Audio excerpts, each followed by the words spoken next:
मंगलम भगवान विष्णु मंगलम गरुड़ध्वज मंगलम पुंडरीकाक्ष मंगलाय तनो हरिः वागीशाद्या सुमनसः सर्वार्थानां उपक्रमे यं नत्वा कृतकृत्यश्युस्तन्नमामि गजाननम्।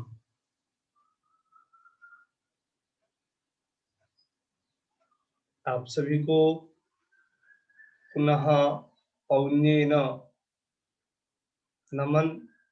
और जैसा कि आप सभी को विदित है, आसनेन रुजोहन्ति के माध्यम से हम योग में हठ योग विशिष्ट, जैसा कि महायोग के अंतर्गत चतुर्विध योग को स्वीकारा गया है। मंत्र योगो लयश्चैव राजयोगस्तृतीयकः हठ योगश्चतुर्थः स्यात् इत्याकारक यह जो चतुर्विध महायोग है, उसमें जो आपका हठ योग चतुर्थ स्थान परक हठ योग है, उसको लेकर के हम सभी पूर्व की कक्षाओं से और आज तक विभिन्न जो हठ योग के स्वरूप हैं, उसके विषय में हम सभी ज्ञान परक चर्चाएं यहाँ पर आसनेन रुजोहन्ति के माध्यम से करते आए हैं। और यह कार्यक्रम आगे भी भगवत कृपा से जारी रहेगा। किन्हीं कारण विशेष के होने के कारण यह कक्षा बीच में स्थगित कर दी गई थी। आज पुनः भगवत कृपा से यह नए वर्ष में, और वो भी जो शक्ति परक उपासना माँ जगदम्बा जगत जननी पराम्बा के जो नवरात्र विशिष्ट जो उपासना के दिन है, ऐसे पवित्र पर्व में और द्वादश जो महीने हैं, उन द्वादश महीनों का जो प्रथम महीना है, वर्ष का जो नूतन संवत्सर है, ऐसे नूतन संवत्सर के साथ आज हम सभी योग विषयक चर्चा हेतु, स्वाध्याय हेतु यहाँ एकत्रित हुए हैं, जिसमें हमने पूर्व में आप सभी को संकेतित किया था कि आज से जो कक्षा शुरू होनी है, ज्यादा विषयांतर में न जाते हुए प्रकृतम अनुसरामः, अर्थात प्रकृत प्रसंग को लेकर के हम अपने विषय में आगे बढ़ते हैं। तो पूर्व की कक्षाओं में हमने हठ योग प्रदीपिका, घेरंड संहिता, जो सर्व विदित सर्व सामान्य विदित जो प्रमुख दो ग्रंथ हैं, हालांकि लोग इसे कहते हैं कि सरल है, पर जब उसके गूढ़ार्थ में आप जाएंगे, उसके आंतरिक विषयों से आप जब परिचित होंगे, तो वो सामान्य नहीं है। वह 4 उपदेशों के माध्यम से महर्षि स्वामी स्वात्माराम देव हों या फिर आपके घेरंड संहिताकार सप्तोपदेश के माध्यम से योग में जो हठ योग विशिष्ट राजयोग की सिद्धि के निमित्त साधना जो बताई गई है, वह वस्तुतः छोटी नहीं है, बहुत बड़ी है। और उसके जब हम मूल में जाएं, तब परमानंद की प्राप्ति होती है और जीवन को धन्य बनाते हुए योग अभ्यास के क्रम में हम आगे बढ़ते हैं। तो इन दो ग्रंथों का हम सभी ने अध्ययन किया, इसमें कि हठ योग प्रदीपिका, हठ प्रदीपिका का सर्वप्रथम अध्ययन कराया गया था। अनंतर स्वाति मैम के माध्यम से, जिन्होंने अपने सहज सरल शुद्ध वाक्यों के द्वारा उन्होंने एकदम सहज रीति से आप सभी के समक्ष घेरंड संहितागत जो विषय रहे, आप सभी को अवबोधित कराए। अनंतर अब आज से हम सभी, जैसा कि कोई भी कार्य के प्रारंभ के पूर्व में हम छोटी सी भूमिका बनाते हैं, तो यह समझिए कि आज का यह जो कक्षा है वह भूमिका परक ही है, पर इस भूमिका में भी बहुत सारी बातें आपको जानने को मिलेंगी। तो जिसमें इन दो ग्रंथों के जो हठ योग के प्रमुख ग्रंथ हैं, ज्ञान के अनंतर, जैसा कि हमने कहा था कि आसनेन रुजोहंति के माध्यम से वह चाहे सैद्धांतिक पक्ष हो योग का या प्रक्रिया विशिष्ट पक्ष हो, दोनों पक्ष में हम जो भी बातें कहेंगे वह प्रमाणबद्ध तरीके से ही कहेंगे। मनगत अर्थात मन में जो आया वह बोल दे, ऐसा कुछ भी नहीं है। यहाँ आपको जो भी बातें कही जाएंगी, शास्त्र की कसौटी पर हम उसे तौलने के तदुपरांत ही आपके समक्ष उसे परोसेंगे। तो इस तरह से अब यहाँ जैसा कि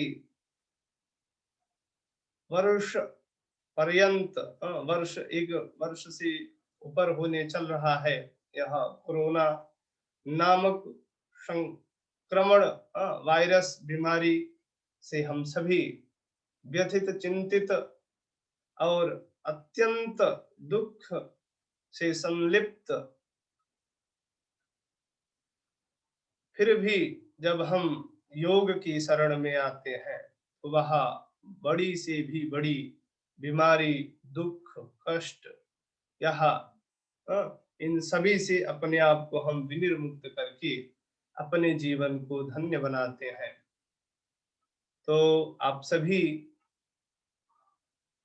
अत्यधिक सावधानी रखते हुए अपने जीवन की जो दिनचर्या है उसे संपन्न करें, और साथ ही जैसा कि अभी कुछ दिन से सभी विश्वविद्यालय, विद्यालय, सभी संस्थाएं, वह सामाजिक हों, किसी भी प्रकार की संस्थाएं हों, सभी बंद कर दी गई हैं। तो जिससे हमारे पास भी पर्याप्त समय अब मिल रहा है।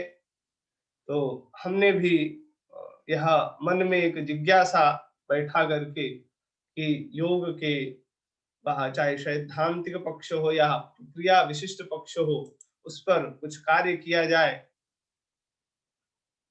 तो जिसमें जल्द ही हम योग अभ्यास का भी जो सत्र है प्रातःकालीन, उसे प्रारंभ करेंगे, और सायंकालीन यह एक कोई ग्रंथ विशिष्ट लेकर के हम हठ योग विषयक आगे मंत्र योग, राजयोग विषयक जो भी चर्चाएं होंगी, अहर्निश जो है उनको जानते हुए अपने जीवन को धन्य करेंगे। आइए, जैसा कि आज का प्रकृत ग्रंथ है हठ योग प्रदीप का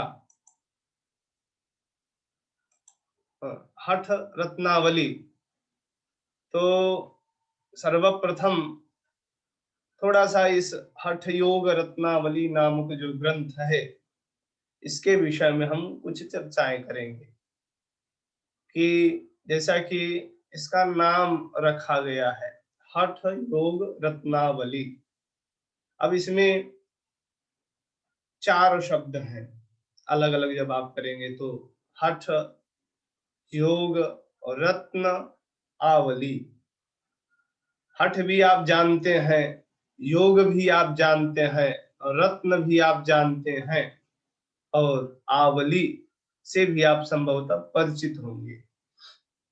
हठ के विषय में पूर्व की जो कार्यशाला हुई थी, संगोष्ठी हुई थी, इसमें हमने हठ योग को समझाने की कोशिश की थी। आप में से जो रहे होंगे वो जानते होंगे। फिर भी हम संकेतित रूप से यहाँ पर पुनः उस बात को कहेंगे, जिससे आप सभी उससे परिचित हो सकें। तो जैसा कि हठ, हठेन योगः, हठ योगः, हठात् योगः, हठ योगः। हठ योग अर्थात हकारः कीर्तितः सूर्यः, हकार से सूर्य, पिंगला नाड़ी, हकारेण हकार से चंद्र अर्थात ईड़ा नाड़ी का ग्रहण होता है। तो सूर्या चंद्रमसूर योगा हठ योगो निगद्यते। सूर्य और चंद्र के योग से हठ योग की निष्पत्ति होती है। अर्थात चंद्र और सूर्य जिस नाड़ी के देवता हैं, स्वामी हैं, पति हैं, ऐसी जो दो प्रमुख नाड़ियां हैं आपकी ईड़ा और पिंगला, इन नाड़ियों की जो ऐक्यता है, एकीकरण है, जोड़ है, उसे ही हठ योग कहते हैं। अनंतर जब हम आगे बढ़ते हैं तो रत्न आवली। रत्न आप सभी जानते हैं, अनेक प्रकार के रत्न होते हैं। नवरत्न जैसे कि हीरा, मोती, चांदी, जो भी है। तो यह जो रत्न है, तो तात्पर्य क्या हुआ, हठ योग रूपी जो रत्न और आवली। आवली शब्द जैसा कि आप सभी परिचित होंगे, दीपावली, आप सभी दीपावली मनाते हैं तो वहां पर देखे होंगे आप। तो दीपावली शब्द में जैसा कि दीप आवली, जब वहां पर हम विचार करते हैं तो दीप अर्थात दीपक, आवली समूह। तो दीपावली का तात्पर्य क्या होता है, दीपो, दीपा नाम आवली ही, अर्थात दीपों का जो समूह है, उसे हम दीपावली कहते हैं। तो उसी तरह से यहाँ पर इसका नाम रखा गया है हठ योग रत्नावली। हठ योग सभी जानते हैं। तो हठ योग रूपी जो रत्न है, हठ योग में जो रत्न विशिष्ट है, विकास कुमार जी ध्यान दें, नहीं तो आपको वापस यहाँ से रिमूव किया जा सकता है। गलती से हो गया सर,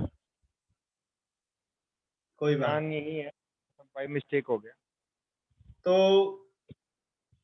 हठ योग रत्नावली, हठ योग रूपी जो रत्न है, उन रत्नों का जो समूह, आवली अर्थात समूह, क्या अर्थ हुआ, हठ योग रत्नावली अर्थात हठ योग रूपी जो रत्न, उन रत्नों का जहां पर समूह है, उसको हम हठ योग रत्नावली से अभिहित कहते हैं, अभिहित करते हैं।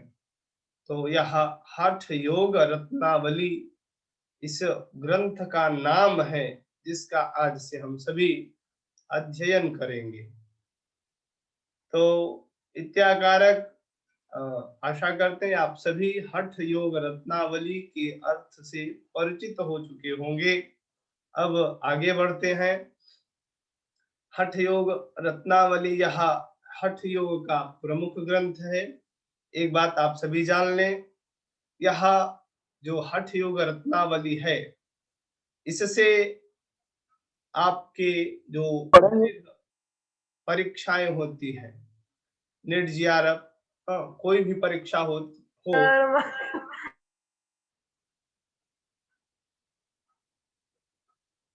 आप सभी ध्यान दें, माइक को म्यूट रखें कृपा करके।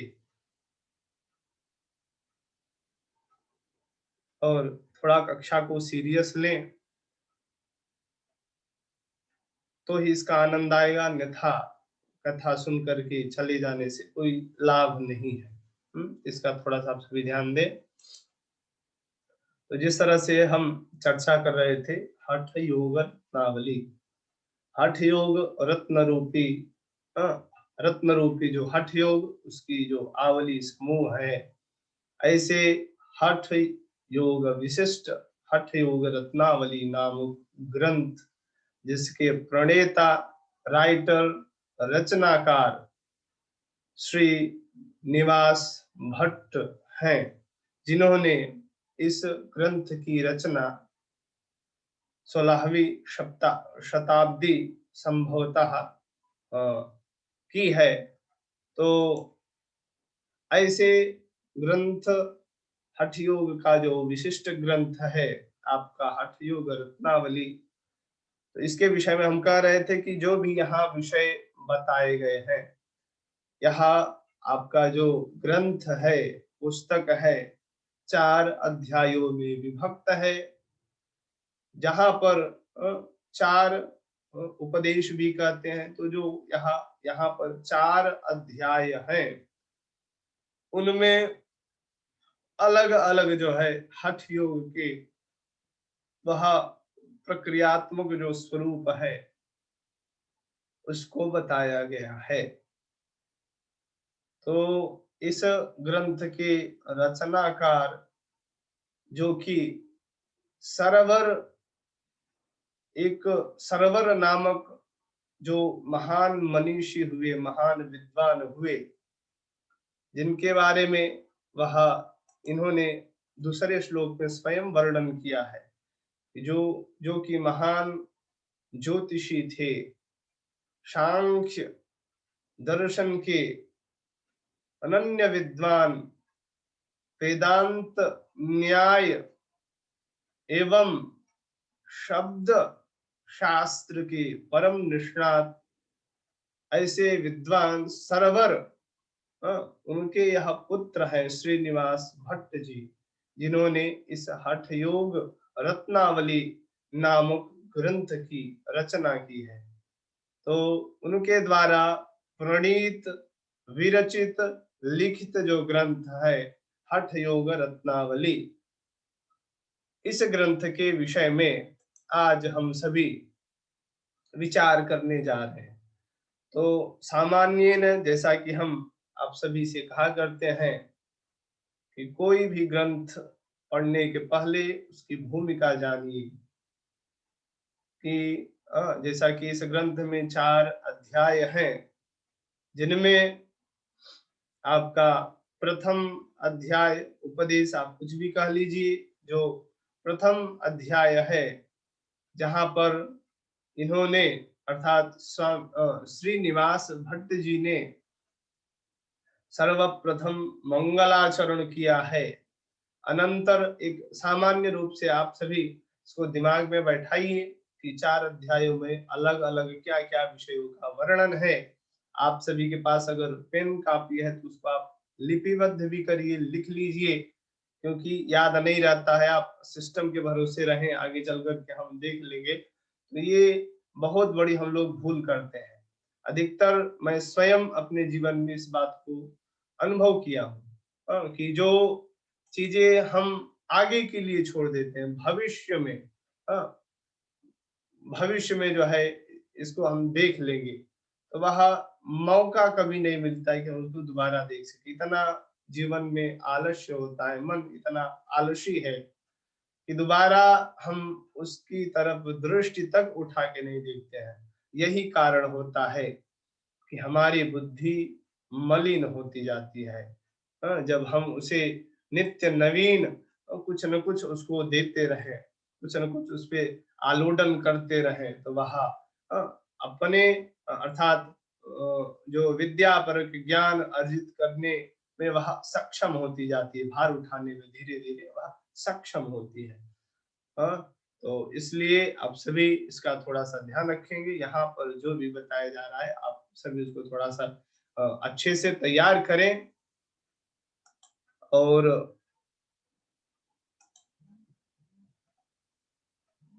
आगे चल करके हम यहाँ से कुछ परीक्षाएं भी इस ग्रंथ जैसा एक ही ग्रंथ होगा, आप सभी की जैसी योग्यता रही, लगन हमें दिखी तो हम इस पर परीक्षा इत्यादि भी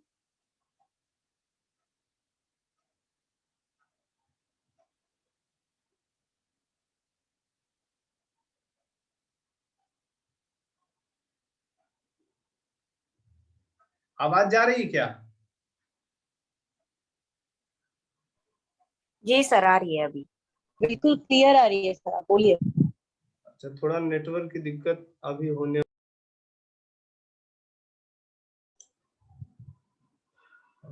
मैम अभी आवाज आ रही क्या?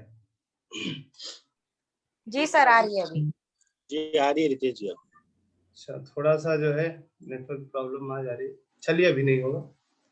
तो हम चर्चा कर रहे थे, बात चल रही थी भूमिका की। तो जैसा कि हठ योग रत्नावली इस ग्रंथ में श्रीनिवास भट्ट जी ने जो आपका प्रथम उपदेश है, प्रथम अध्याय है, इस अध्याय में इन्होंने सर्वप्रथम जो हठ अर्थात योग में भी उन्होंने, जैसा कि योग का अर्थ यहाँ पर इन्होंने लिया है चित्त वृत्ति निरोधः, अर्थात चित्त वृत्ति के निरोध हेतु जो साधना विशिष्ट हठ योग है, उस अर्थ में चित्त वृत्ति निरोध के लिए जो योग के अलग अलग स्वरूप हैं, उसमें भी इन्होंने यहाँ पर महायोग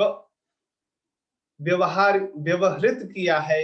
इसके लिए तो जहां पर 4 योगों की संयुक्त योग होता है, तो वह जैसा कि 4 योग हमने शुरू में ही कहा था, आपका मंत्र योगो लयश्चैव हठ राजयोगस्तृतीयकः,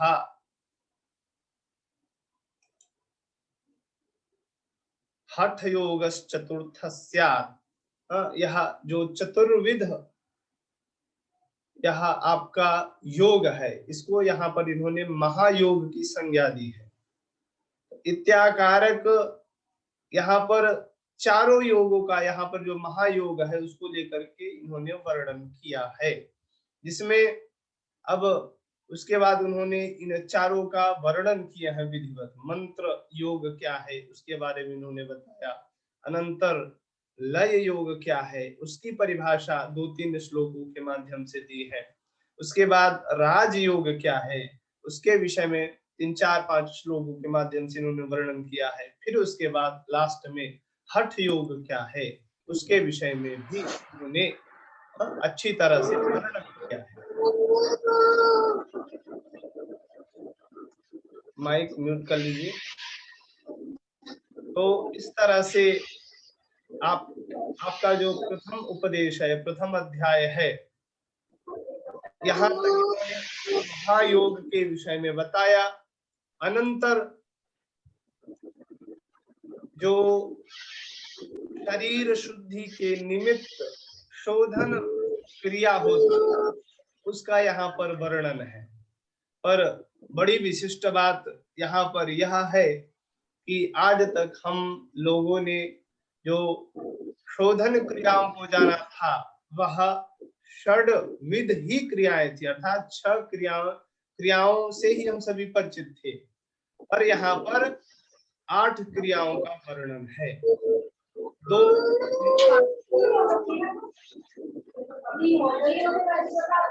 मैम किन्हीं का माइक अनम्यूट है। आप रजनीश राज सक्सेना जी, माइक बंद कर दीजिए। हाँ जी मैम। तो यहाँ पर विशिष्टता यह है कि इन्होंने अष्टविध शरीर शोधन क्रियाओं का इन्होंने वर्णन किया है, जिसमें आपकी 6 क्रियाएं वही है, धौतिर्वस्तिस् तथा नेतिर्लौलिकिस्त्राटकम तथा कपाल भातिश्चैतानि षट्कर्माणि प्रचक्षते समाचरेत। अलग अलग वहां पर जो आया है, तो षड जो आपकी क्रियाएं हैं, धौती, वस्ती, नेति, लौलकी, नौली, त्राटक, कपाल भाती, यह जो षड विध क्रियाएं हैं वो यहाँ पर भी है। अब जैसा कि छठवीं जो क्रिया है आपकी कपाल भाती, कपाल भाती यहाँ पर भी है, पर थोड़ा सा आप उसको अलग देखेंगे। उसके जो नामकरण है यहाँ पर इन्होंने थोड़ा सा चेंज किया, आगे हम सब इसको बारे में अच्छी तरह से जानेंगे। तो यहाँ पर इन्होंने कपाल भ्रांति लिखा है।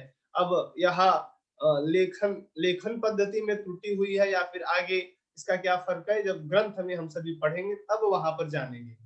और तो यह 6 क्रियाएं आपकी पूर्ववत ही है, 2 इसमें इन्होंने जोड़ा है। पहली क्रिया है आपकी चक्री क्रिया, और दूसरी आपकी गजकरणी। यहाँ जो है 2 क्रियाओं का और इन्होंने सम्मिश्रण करके इस ग्रंथ का इन्होंने प्रणयन किया है। प्रथम उपदेश में इस तरह से इन्होंने शोधन क्रियाओं का वर्णन किया। इसके अनंतर इन्होंने पथ्य, अपथ्य इत्यादि का भी वर्णन किया है आपके प्रथम उपदेश में। इसके बाद आपका द्वितीय उपदेश आता है, जहां पर इन्होंने मुद्राओं के विषय में वर्णन किया है। मुद्राओं में 10 प्रमुख मुद्राओं का इन्होंने भी वर्णन किया है। उसके बाद नवविध प्राणायाम, यहाँ पर यह थोड़ा सा विशिष्ट है। 9 प्रकार के इन्होंने प्राणायाम के विषय में बताया है। हम सभी द्वितीय उपदेश का जब अध्ययन करेंगे क्रमशः वहां पर अच्छी तरह से जानेंगे। तो इसलिए हमने पूर्व में आप सभी को किसी भी माध्यम से, इसीलिए हमने कोशिश की कि आप सभी हठ योग, घेरंड संहिता इत्यादि वहां पर जो योग का स्वरूप है अर्थात हठ योग का जो स्वरूप है उससे जब परिचित रहेंगे तो भिन्नता क्या है उसको यहाँ आप अच्छी तरह से उससे परिचित हो सकते हैं, उसको परिलक्षित कर सकते हैं। तो एतदर्थ हमने पूर्व की कक्षाओं को संचालित कराया था। अब यहाँ आपका द्वितीय उपदेश, जहां पर इन्होंने मुद्रा और प्राणायाम, नवविध प्राणायाम के विषय में इन्होंने वर्णन किया है। उसके अनंतर तृतीय उपदेश में, तृतीय अध्याय में इन्होंने आसन के बारे में इन्होंने 84 आसन बताए हैं। उन 84 आसनों में भी इन्होंने 10 आसनों का वर्णन किया, उस 10 में भी इन्होंने 4 को प्रमुख बताया है। इसको हम सभी ग्रंथ के माध्यम से जानेंगे। चतुर्थ उपदेश आपका आता है, जिसमें इन्होंने राजयोग विषयक नाद, नादानुसंधान विषयक, ध्यान विषयक जो विशिष्ट बातें हैं उन सभी का यहाँ पर परिभाषा लक्षण के माध्यम से उपन्यस्त इन्होंने किया है। यहाँ आपका जो हठ योग रत्नावली ग्रंथ है इस तरह से है। हमने पीडीएफ आपको सेंड कर दिया है, आप उसको देख लीजिएगा। थोड़ा सा जो है अगर इच्छा हो तो उसको आप लिख भी सकते हैं, अपने हिसाब से तैयार कर सकते हैं। पर यहाँ पर हम जो आपको अध्ययन कराने जा रहे हैं उसका थोड़ा सा अलग रहेगा। हम पीडीएफ के माध्यम से आपको अध्ययन नहीं कराएंगे, कारण क्योंकि वहां पर पीडीएफ में काफी अशुद्धियां हैं श्लोक में। तो एतदर्थ यहाँ पर हम केवल मूल श्लोकों को लेकर के ही आपके समक्ष प्रस्तुत हुए हैं। यहाँ पर आप सभी पहले एक एक श्लोक को, जैसा कि मैं शुरू से कहता हूं कि आप उच्चारण पर ध्यान दें।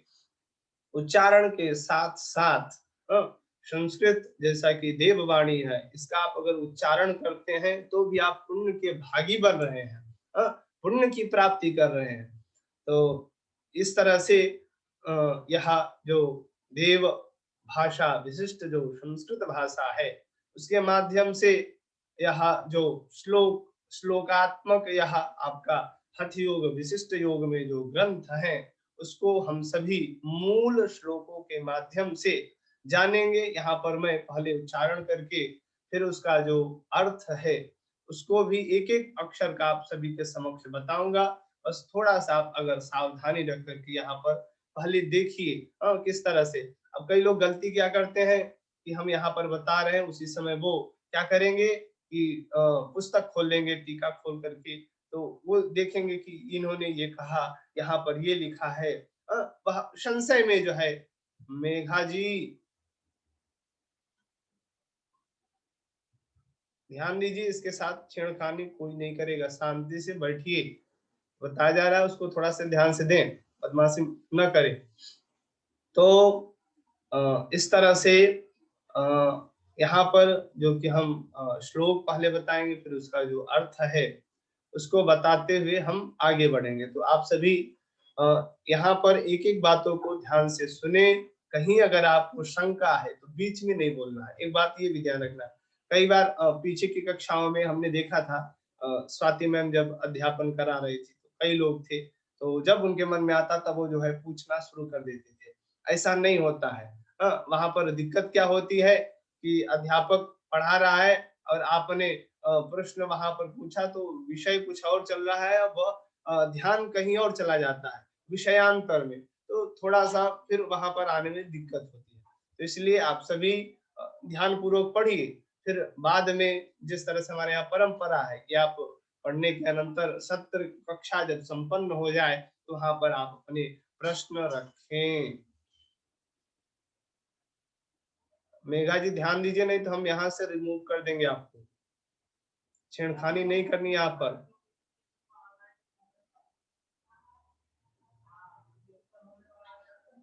तो इस तरह से यहाँ पर हम आप सभी को जैसा भी हो सकेगा ईश्वर की कृपा से कोशिश करेंगे कि आप सभी सरल रीति से समझ सकें। समझ में नहीं आ रहा है तो डरना नहीं है, पीछे नहीं भागना है। अच्छे से आप सभी उसको बार बार कोशिश करिए। एक बार में नहीं आ रहा, मैं 10 बार बताऊंगा, 20 बार बताऊंगा, पर आपको जब आप अपने रुचि से जब वहां पर लगेंगे तो कभी न कभी उस बात को आप समझने में सक्षम होंगे। आइए ज्यादा समय न लेते हुए हम यहाँ प्रभु स्मरण करते हुए ईश्वर की महती कृपा का अनुभव करते हुए इस ग्रंथ को प्रारंभ करते हैं। तो जैसा कि हठ रत्नावली इस ग्रंथ का जो प्रथम उपदेश है, यहाँ पर उपदेश हमने हम डालना भूल गए हैं। आप सभी ध्यान देंगे, मूल श्लोक यहाँ पर जो है वह आपके प्रथम उपदेश का ही है। तो ऐसा ध्यान रखते हुए आप सभी तो इन्होंने प्रथम श्लोक में सर्वप्रथम हमारे यहाँ जो सनातन शास्त्र की पद्धति रही है, जहाँ पर यहाँ हमारे यहाँ बड़ा ही अच्छा मतलब संयोग देखने को मिलता है। यहाँ पर आपको नास्तिक दर्शन भी मिलेंगे और आस्तिक दर्शन भी मिलेंगे। चारवाक इत्यादि जो नास्तिक दर्शन है और जो षड न्याय वेदांतादि आस्तिक दर्शन है।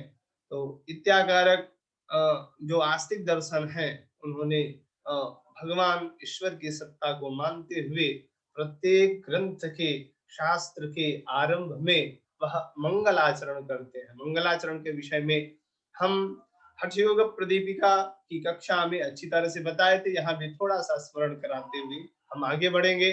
जैसा कि वहां पर हमने कहा था, किसी भी ग्रंथ के आदि में जो रचनाकार होते हैं, जो विरच विरचयिता होते हैं, वह मंगलाचरण करते हैं। मंगलाचरण क्यों किया जाता है? तो विघ्न विध्वंस कामो मंगलमाचरेत। सरल भाषा में समझिए कि विघ्न अर्थात समस्या, विघ्नों के हटाने के लिए, विघ्नों के हनन के लिए हम मंगलाचरण पूर्व में सर्वप्रथम प्रारंभ में, कार्य के प्रारंभ में मंगलाचरण करते हैं।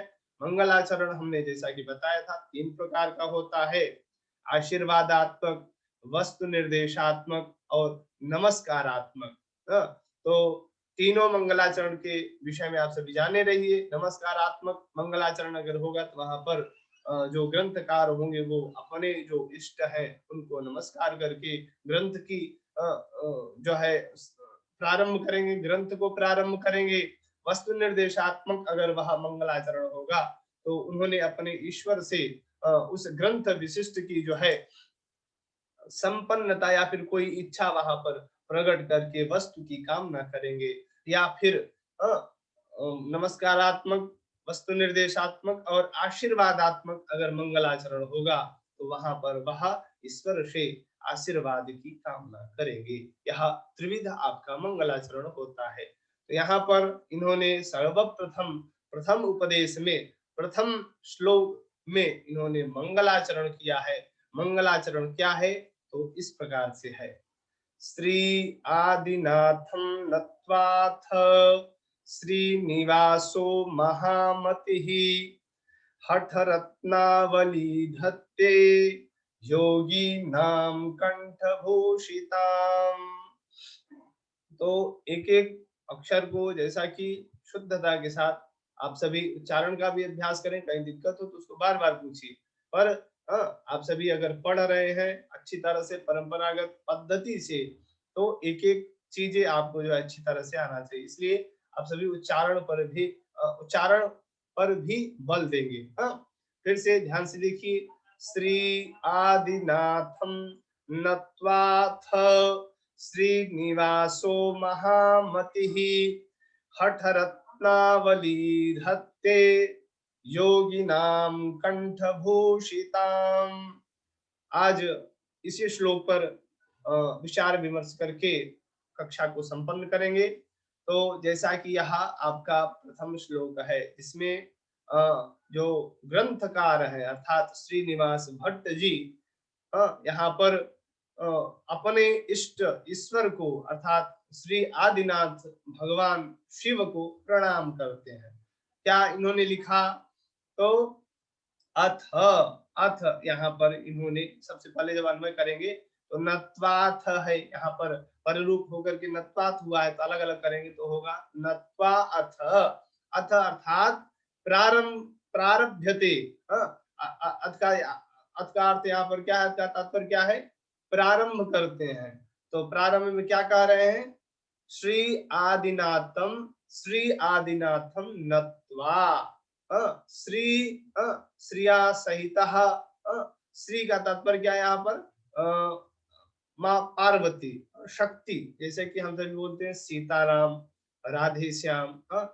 कभी भी हम ईश्वर वाची जो नाम है, अनेक रूप रूपाय विष्णवे प्रभ विष्णवे, जो ईश्वर के सहस्त्रों नाम है, हजारों नाम है, ऐसा जो ईश्वर है, तो उस ईश्वर के अनेक विध जो नाम वाला ईश्वर है, उनकी शक्ति जो है उनको सबसे पहले स्मरण किया जाता है। तो उसी तरह से यहाँ पर श्रीनिवास जी कह रहे हैं श्री आदिनाथम, श्री सहित श्री युक्त जो आदिनाथ हैं अर्थात पार्वती से युक्त भगवान शिव को नत्वा नमन है, प्रणाम है, अभिवादन है। क्या हुआ? श्री आदिनाथम नत्वा, श्री आदिनाथ भगवान को नमस्कार है, यह सामान्य हुआ। अनंतर महामति ही श्रीनिवास। अब यहाँ पर इनका श्रीनिवास ये नाम ही है। कई बार हम लोग विशिष्टता को दर्शाने के लिए श्री का जो है विशेषण वहां पर लगाते हैं, पर यहाँ पर श्री इन्होंने विशेषण अपने नाम के लिए नहीं लगाया, अपितु इनका नाम ही श्रीनिवास है।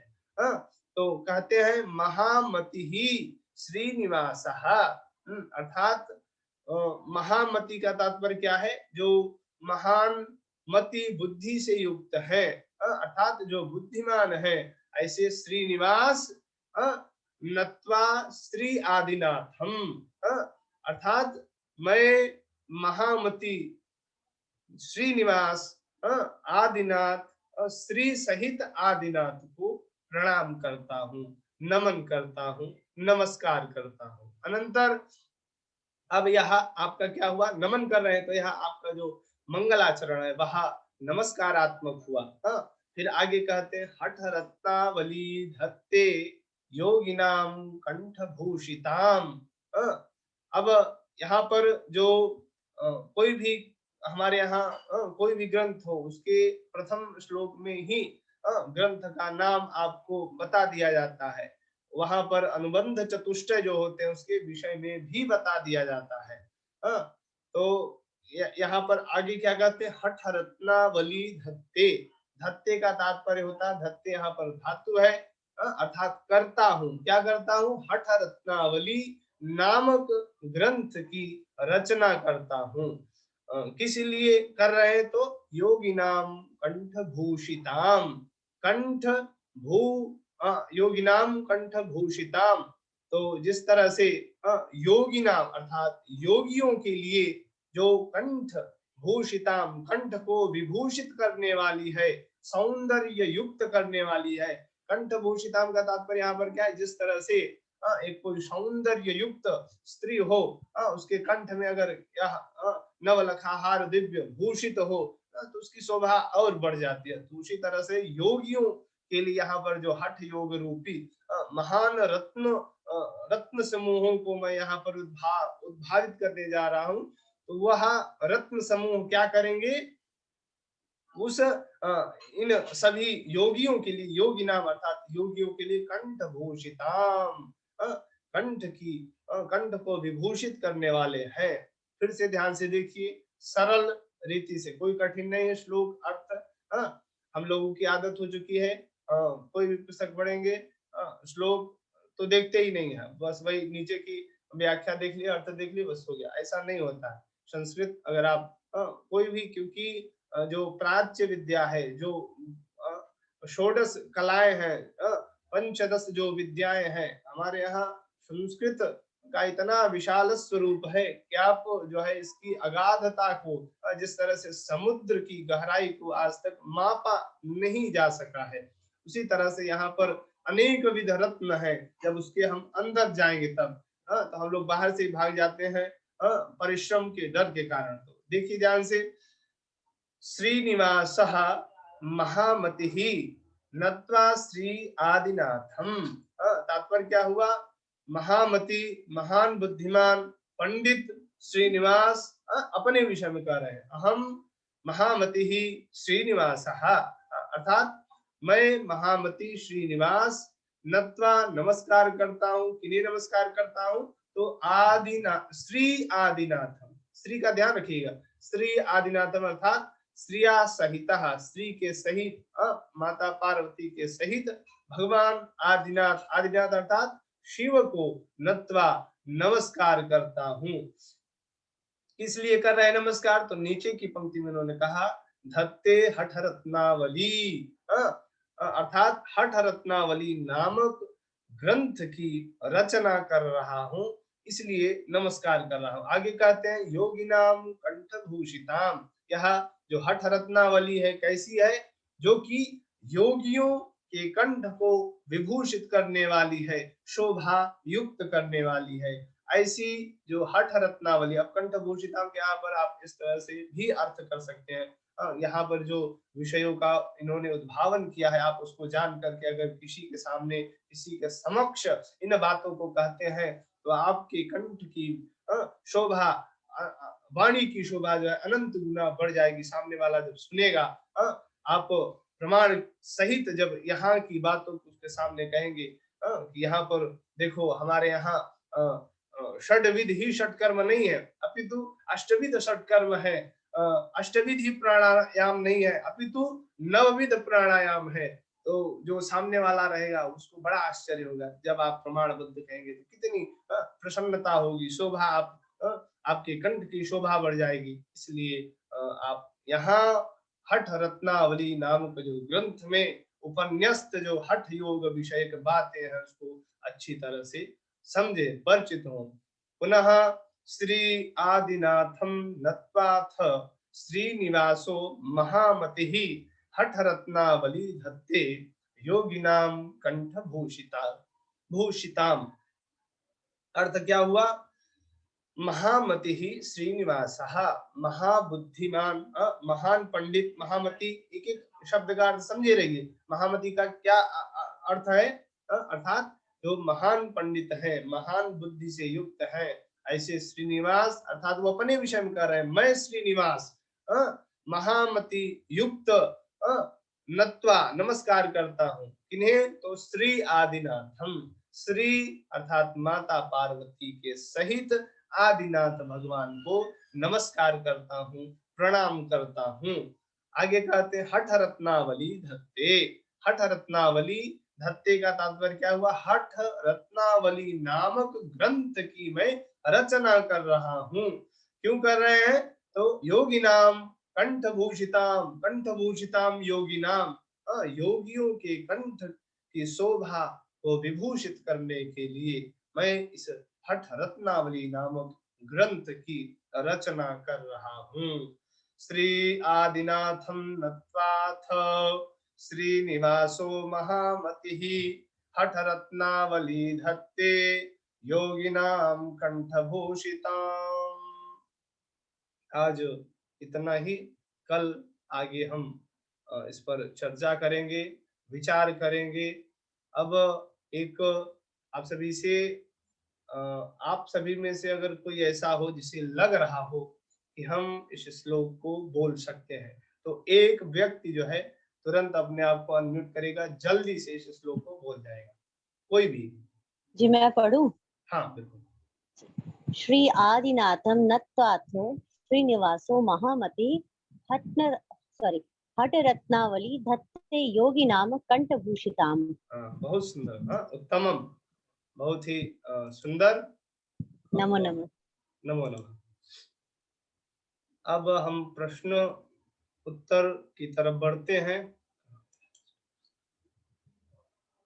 तो इस तरह से एक श्लोक जैसा कि हम जो भी पढ़ाएंगे, तो हम चाहेंगे कि आप सभी में से कोई भी जो है प्रतिदिन बदल बदल करके उसको बोले, उच्चारण करें, तो जिससे हम सभी आगे उसको अच्छी तरह से परिचित होंगे। अब अगर किन्हीं के प्रश्न हो तो आप बोले, अन्यथा सत्र का समय हो चुका है, आगे चलते हैं। समाप्त। गुरुजी नमस्कार। मैं हाँ, रजनीश सक्सेना और उज्जैन से, और मैं योगा का स्टूडेंट हूँ।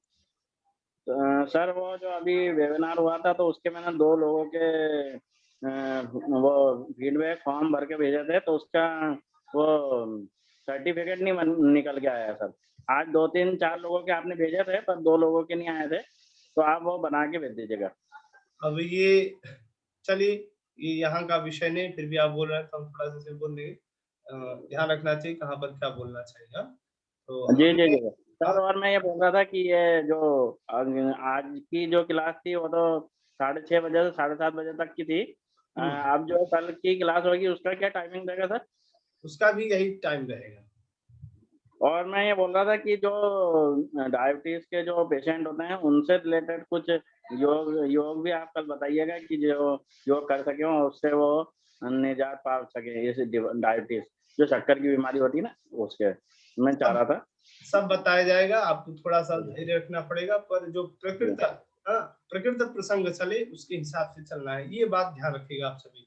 विषयांतर नहीं होना चाहिए, तो थोड़ा सा दिक्कत होता है। बहुत सारी बातें हैं, उसको हम धीरे धीरे बताते रहेंगे। आपने बोला ना, तो इसलिए मैंने आपके सामने ये बात रखी। ठीक है, ठीक है, ठीक है सर, थैंक यू। नमो नमः रितेश जी। नमो नमः। नमो नमः। प्रश्न किन्हीं के हैं या फिर सत्र को समाप्त? ओम सर। ओम सर। दूसरे श्लोक का दूसरा लाइन, हठ योग रत्नावली धत्ते, धत्ते का हठ योग रत्नावली नहीं, हठ रत्नावली धत्ते। धत्ते धत्ते, यस सर। हाँ, तो धत्ते का अर्थ होता है करता हूँ, अर्थात उसको रचता हूँ, उसको लिखता हूँ। धत्ते यह धातु है, धत्ते धत्ताते धत्से इसका रूप चलता है। तो हठ रत्नावली धत्ते अर्थात हठ रत्नावली धत्ते, तो इसमें अन्वय जोड़ लेंगे कि हठ रत्नावली नामक जो ग्रंथ है उसको करता हूँ मतलब लिखता हूँ, प्रणयन करता हूँ। यस सर, रचना करता हूँ या लिखता हूँ। हाँ, okay sir, okay sir, thank you, thank you sir. और नमस्ते सर। हाँ नमस्ते। हाँ जी, मेरा एक क्वेश्चन था सर। मैं थोड़ा डाउट में हूँ, लेकिन ये इससे रिलेटेड नहीं है सर। एक तो मैं शिव संहिता के बारे में पूछ रही थी, इसमें सर प्राणायाम है या नहीं। दूसरा मेरा है सर, वशिष्ठ संहिता में कितने आसन और प्राणायाम है सर? अच्छा, एक सेकेंड, हम कुछ बात कहना चाहेंगे। दिक्कत क्या है कि हमने इस विषय को कई बार देखा है। यहाँ पर कई लोग जुड़े हुए जो पीएचडी कर रहे हैं या फिर जो एमए इत्यादि हैं, तो वो लोग इस तरह का प्रश्न पूछते हैं। कई लोग हमसे पर्सनली जो है व्हाट्सएप करके पूछते हैं, मैसेज करते हैं कि सर जो है इस विषय पर आप प्रकाश डालिए। कारण क्या होता है कि वो चाहते हैं कि हम पीएचडी में जो विषय है उसको लेकर के हम एकत्रित करके, ऐसा नहीं होता है। हमने पूर्व में ही इसीलिए कहा आपको कि यहाँ पर वही चर्चा करनी है, वही बात पूछना है जो प्रकृत प्रसंग अनुसार चल रहा है। सर ये मेरे पास बुक नहीं, मैंने नेट से भी देखा लेकिन मैंने मिला नहीं सर। मैं असाइनमेंट बना रही थी, मेरे को लिखना जरूरी था, इसलिए पूछा आपसे। तो आप ढूंढिए, सब है। हम परिश्रम नहीं नहीं, करना चाहिए, दिक्कत यही है ना, हमें दिक्कत ये, आप अगर परिश्रम करते तो बहुत टाइम से लगे, मैंने कई बुकों में भी ढूंढा लेकिन नहीं मिल पाया सर। मैं हठ योग और पता नहीं कौन कौन सी बुकें मैंने उठा उठा के पास में रखी है और नहीं मिला, इसलिए मैं सोची सर से ही डाउट क्लियर कर लूं। इसलिए अच्छा, हाँ जी। चलिए इसको बाद में बताया जाएगा आपको, अभी नहीं। हाँ, और ओके, थैंक यू।